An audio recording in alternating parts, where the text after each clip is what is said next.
You talk a lot about only getting 12 of these opportunities. How do you see guys in practice, in the locker room, whether it's a mindset or an energy just shift when you come out of camp and into week one prep?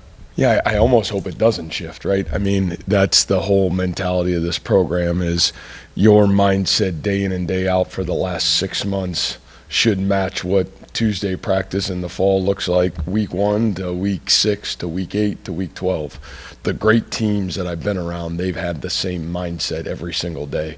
The teams that are either growing or the teams that are trying to find their way, you feel like it's a yo-yo through the season. And that's honestly, are we there yet? I don't know. Are we tough enough to be a team to do that? I don't know. But we're going to answer those questions, I think, really fast. And that's the great joy of it. You know, I think, do you have the leadership? Do we have the coaching staff? Do we have the players that have that same mindset to come in every day with a sense of purpose to get themselves better? And, you know, like I know I've talked about this team so far, it's been enjoyable to be and watch their journey, but you're 7 months into it, right? Like you're gonna evaluate it so much more here in the coming months and weeks, because now there's a result, a tangible result to the time, the effort, the energy that you spend into it, and not all results will be great.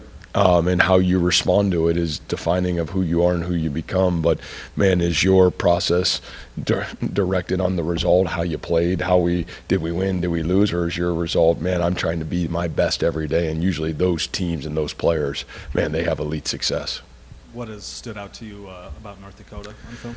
Yeah, you know, I look at some things in their program in terms of just an impression of gratitude that we have an opponent like this. I mean, they're tough. You know, I think you see a coach that came in there, built a culture and built a football team that believes in winning and having success. You know, and honestly, you start on the videotape of their special team success, how great they were in kick return last year. I think they were number 1 in the country in kick return yards. You know, they're a physical and fundamental nature in the punt return and the punt game. And, you know, and then you flip on both sides of the ball. I mean, on the defensive side of the football, obviously, you know, who they've been has been very similar for a long period of time. They're tough, they're physical, they create havoc on the defensive side of the football. Man, their kids play really hard. And on the offensive side of the football, you know, especially you watch that team a year ago, boy, dynamic, dangerous. You know, it didn't matter who or where they were playing. They had the ability to really challenge you on the defensive side of the football. So, you know, I think just a respect factor. You see, I think, you know, that tenure of what coach has done there over his period of time, he's completely changed the culture and mentality of that program, and it really oozes off the videotape. And again, it's gonna challenge us from the very start of the game, and you appreciate that about that. You know, every game is going to have its own unique situation, but this one, their mentality of how they'll come in here and how they'll play, they're going to play really, really tough, and they've proven that. It just hasn't mattered who or where they played. Every game you watch of them, man, you really respect what that opponent's all about. Matt, how would you describe Rocco Becht entering week 1 as a new starting quarterback last season to Rocco Becht, 13 starts, what he did, offensive freshman of the year, heading into his week 1? Yeah, you know, I think when I think about Rocco, you know, and my mindset hasn't really shifted ever with Rocco, because when you talk about mindset and how he approaches every day, it's what I've always really appreciated about him. He is the same guy every day. You know, I think we talked a little bit before fall camp. You know, Rocco came into last fall, I think, earning confidence along the way. And I think that Rocco now has enough banked confidence to come in and almost take a little bit of a leadership role within the football team and certainly the football program, and especially on the offensive side of the football. And obviously when the quarterback is the guy that has the leadership intangibles and he sets the tone for everybody around him, usually you have a chance to really grow into something on the offensive side that can be really successful. And I think Rocco has really taken the reins of that and has earned bank confidence to be able to take the reins of that. And he talked about a little bit about being a little bit nervous last season. Probably part of it was knowing he had to earn trust, for sure, let alone his own confidence. How did you see that evolve over the season, and when did it first start to pop that not only his teammates really trust him, but everyone on the staff was too? Yeah, you know, I think Rocco's work work ethic going into last season probably preceded himself. He was such a great teammate in 2022. You know, Rocco went into that game. I don't know if you guys remember, but in that game in TCU in 22, you know, Hunter got hurt, and Rocco went into that game, and you know, it wasn't perfect, but man, I know it wasn't like a great day, but man, you could feel like a sense of like just a mindset shift as he kind of went in and took over. And, you know, I feel like he springboarded that into the offseason a little bit, and he had some banked reps as a redshirt freshman. And, you know, I feel like when I look at Rocco's transition holistically, I think when you go to that Ohio game last year, him playing, I mean, he doesn't even go into the locker room at halftime. He's puking on the steps as everybody's like walking in at halftime going in, and he could hardly like stand up. And then the kid went out and played the whole second half and really played incredible. I think that day was like everybody in our programs like, that's our guy. That guy can lead us to do really special things. And I think we came back and really played to who he was. And I think as coaches and players were able to really rally just around that mentality after that game. And I know it wasn't the result we wanted, but it was certainly one of those days that was, I think, profound in a lot of ways for Rocco, and I think everybody around Rocco. So, you know, like I said, I think his work ethic has allowed him to be in this sense where he can be a great leader in this football program. Coach, what are some things you're going to look for within the wide receiver group this Saturday, specifically with guys like Benny Nagoy and Isaiah Alston? Jeez, yeah, I'm. That's an area that I'm really anxious to see who when the lights come on and it's the brightest, who can step up and really play consistent football. There's a lot of talent in that room, and it's proven to have some wow moments in camp, but to me, the consistency, can you do it when the lights come on? Can you be your best? And they're fortunate because they've got two great guys that they can rally around in Higgins and Noel. But, you know, Eli Green and Benny Nagoya, you know, and you talk about those guys, and Isaiah, like, man, what's it going to look like, you know, when the lights come on? And for all those guys, they're in new situations, new place, new quarterback. Obviously, Benny's returning, but in a different role than he was a year ago. So I'm anxious to watch that group. You've got 3 in-state starting linebackers now. I'm not sure how many times that's happened in your time here. Yeah. Probably not many, but what do you get a sense for kind of the pride with those guys and, you know, what that's going to lead to on the field? Yeah, you know, I think all 3 of those guys have been what's been rewarding to watch is those guys really take ownership in that linebacker room and the growth of that room. It was so young a year ago, and all those guys were young as well. But just the monumental jump that I feel like that room has made from where we were at the end of last season to where we are today. And then you talk about, you know, work left to right. And, you know, for me, it's Cooper Ebel. You know, I think Coop, just that guy has, from day one that he's gotten here to where he is today, probably made the biggest jump of anybody. You know, you're talking a single wing quarterback that was playing every rep, the punter, the kicker, the single wing quarterback, and then playing on defenses for 4 years in high school and doing everything for his high school program. And what aided him was elite competitive excellence. He loves to compete, and it doesn't matter what it is. And man, he's really showed up. And then you talk about Caleb Bacon, and man, what Caleb has stood for. I mean, you know, that guy coming in here as the walk-on to coming now as, man, the guy that, you know, maybe has a chance to be one of the most special linebackers that we've coached here. I mean, you know, a guy that can do so many different things for our defense. And then, you know, at Sam, Will's a guy to me that just has grown. I mean, he's grown every year with the opportunities that's been presented to him. And, you know, I think the thing that's been fun for them, though, is they've been really pushed. You know, I mean, Jack Sadowski's playing great football right now. I think Jack is, man, right on the verge of where you want him to be after a really good freshman season. I think Cale Berzina's maybe one of the most impressive freshmen that we've had since we've been here, you know, at that position. And so, you know, those guys are challenging that room. And I think when you're challenged that way, Zach Lovett's doing the same thing at Mike Linebacker. When you're challenged that way, it really forces you to be your best. Jacob Ellis getting back for the first time, you know, he's not been healthy in 2 years, and to finally have him back ready to go and play for us, I think those are big things. But I think the competition has made all those guys elevate themselves. And I think those guys, their own competition and pride has elevated them to the top of the depth chart right now.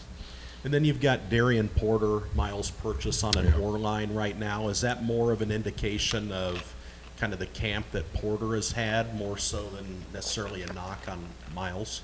Yeah, no knock on Miles. Miles is playing good football, and has played a lot. But I would say Darian Porter probably doesn't get the credit he deserves in this program just in terms of what he's done. Probably been one of the most impressive special teams players we've ever had here. What he's done in terms of the return game and what he does in our coverage game, he's elite, and he's really, really special at that. And his unselfishness to move and now play corner, and I think we talked about it a little bit, maybe Travis, you and I talked about it a little bit preseason, but man, that guy's ability, I mean, you saw it coming last year. He's got length, he's got size, he's got himself to almost 200 pounds. And his ability, almost kind of like what TJ naturally happened. You saw TJ as a junior, and it was good football, and then his senior year was great football. And I feel like Darian's kind of on that same trajectory. A guy that played wide receiver, we asked him to move. The only thing that Darian's got to his credit is he's got elite special teams reps behind him. So, I would say Darian certainly had a great camp, and it's going to be exciting. Really, all three of those guys, it's like we've got three starters, and, whoever practices best probably will be the first one out. But, I think we got three guys for the first time that we feel really confident about those guys and their ability to play great football for us. Coach, going back to Rocco, you talked about a lot of his leadership growth. We asked him, how has he grown from year 1 to year 2? The thing he said was he dove into the playbook, which obviously comes with leadership qualities, but I imagine the mental growth of grasping the position has grown as well. Where have you maybe seen little things where it shows, okay, he would have maybe made that mistake year 1, year 2, he clearly has learned from those and is growing? Yeah, those are really good questions, and I don't even know if it's the X and O in the playbook. I think it's what happens when you're a quarterback. It's like being the offensive coordinator, the defensive coordinator, the head coach. You have to make split-second decisions, right? And you guys wouldn't remember this, but the first series of the first game against Kansas last year, and Rocco scrambles and he slides, and we're a yard short, and we have to punt the football. Now, Rocco could have run, and he was being smart. He slid, but he slid knees first, so they marked him a yard short. Right call. And then you watched him in the K-State game. The same situation came up, and he dove head first, and he got the first down. Right, and I think that's what's the thing I love about Rocco is he is so in tune to how do you win football games at the quarterback position.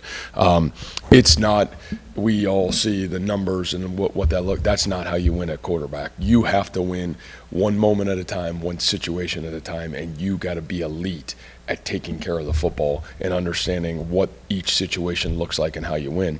And how does that come? That really comes through experience. I don't care what you say. There's not a young guy that's ready for that at this level because games are so thinly, won at this level. And then it's even double that when you go to the next level. But it's how do you manage each situation and how do you manage the knowledge and experience that you have to make the right play in the right moment with great consistency. And I feel like that's what Rocco's really grown the most. Like I said, I don't think it's like a playbook thing or an X and O thing. I think it's the ability to understand how do I win the game for our team? How do I put us in the best decision? You know what? Sometimes the best decision is throw the ball away and punt the ball. Man, sometimes the best decision is, hey, I got to just take the check down and get rid of the football. And sometimes the best decision is, man, I got to stay up and I got to probably fight to go get that first down. So, man, we can keep this thing going early in a football game. And, that's what I love about Rocco. He's a constant learner. He's a perfectionist. He wants to be the best, and he's certainly addicted to the process that it takes to play elite quarterback, and I appreciate that about him. Coach, what are the special challenges of a season opener? Yeah, I just think you saw it last Saturday, right? I mean, I just think our sport is so funny. It's not like basketball where you can go play 5-on-5 basketball all year. Right? It's not like baseball where you can go play wooden bat league in the summer and get ready to play.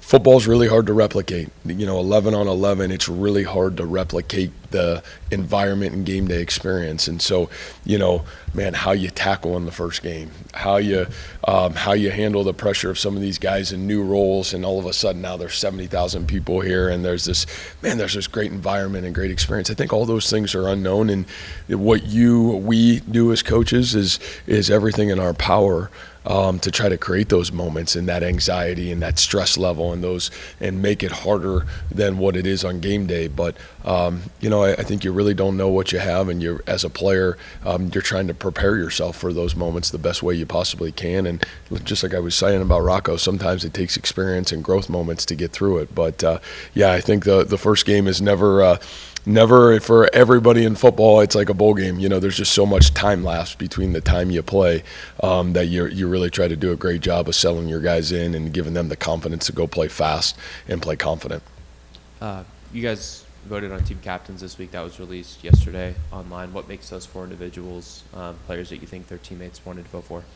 Yeah, you know, really unique voting, to be quite honest with you. You know, I think the voting to have 2 back-to-back captains in Bo and Jalen, and I would say overwhelmingly probably the most votes 2 young men have had, you know, in the voting process. I think it says a lot about J.R. Singleton and certainly his growth in our football program. I would always say about J.R., he's our spiritual leader, and I feel like he's also the leader in our football program that has, you know, his consistency to grow through hard things that have come his way have been really impressive. And I think the respect that our kids have watched JR grow through those, and that's injuries, that's, man, early in his career being at the top, and then, you know, having some setbacks and not being at the top, and then fighting his way all the way back to the top. You know, it's such a credit to JR and who he is and what he's become, and the mentality that he's impacted not only himself but everybody else around him on his way back to the top. It's been rewarding to watch. And then you got about a group of like 4 or 5 guys that, you know, we'll kind of name game captain, that 4th captain every week, and, you know, that pod of guys, it'll be fun to be able to reward because you know, I think that pod certainly has earned the right to be called captain on this football team. So that'll be kind of unique and fun to kind of be able to reward that group, you know, 1 week each week as we kind of move ourselves through the early part of the season. But those 3 guys were certainly, I think it says a lot about who they are. A different line of questioning. I know you guys suffered some injuries in the spring with Carson Willage, but throughout training camp, do you feel like you're in a good position going into fall camp, avoiding any major serious injuries or any knick-knack injuries that may have alter reps early in the year? Yeah, I think all that as we get through this week will be, you know, interesting to see where we're at. It was a really good physical camp. I think the thing that, you know, we look at is you got 2 guys that are out right now for the season, right? And we talked about it, obviously, Daniel and Carson. And, you know, I think everything else you just kind of navigate it as it comes, you know. And to me, that's one of the positives about college football. Every week will probably be a little bit unique and different, but I don't see us having any long-term injuries or, you know, even what are the challenges this week. I think as we get through practice, we'll have to figure that out as we get through the week. Sounds like your guys' plan is to play a lot of guys up front defensively. Is there a plan? Is it going to be line switches? Is there a script for how you want to get those guys reps? Yeah, I think, again, practice dictates that a little bit. You know, what are we doing? I think some of it's situational. I think some of it's game flow, and I think some of it's practice. But, you know, I think the thing that is, and there's a lot of positions that way right now, is, you know, that some of it until the first 3 or 4 weeks kind of settle itself out, you know, you're just not going to know. But I think that D-line room, man, there's so much competition. There's so many guys right now that have had really good camps that you're like, man, who and what and when. And I think a lot of that will kind of navigate itself through the early part of the football season. But I would expect a lot of guys on that D-line playing. And, again, that's what's great about practice. You better come to practice every day. And if you don't practice well, it's going to be really hard to play on this team right now. Matt, realizing that week 1 is not necessarily the time to put your entire playbook out there and on film and everything, what does the maiden voyage for Taylor kind of look like, and how are you kind of encouraging him? Yeah, you know, you just, yeah, I don't even know. I'm probably the guy that never thinks about that very much. You know, like you want to do everything in your power to try to have success in every game. You know, And for Taylor and that offensive staff, no different than Coach Haycock and our defensive staff, man, efficiency. I think the ability for our guys to put a game plan together in this first game, that our guys have confidence. Again, what you're always nervous about in the first game is you don't know exactly what your opponent's going to do. You got to be ready to make great adjustments within the football game, and you can't do that if you got so much in that you don't have the ability to adjust. And so I think if we can have great simplicity, it'll equal great velocity of how our guys play the game of football on Saturday. And so I think that's probably my biggest concern on both sides of the ball, and probably no different on special teams. And again, you got an opponent that's going to come in, and what you really respect about them is they know who they are. Man, you know how they're going to play, and it'll be a great challenge of Will's, in my opinion, in terms of two teams that really want to play football a very similar style. That's all we got. All right. Thank you, guys. Thank you.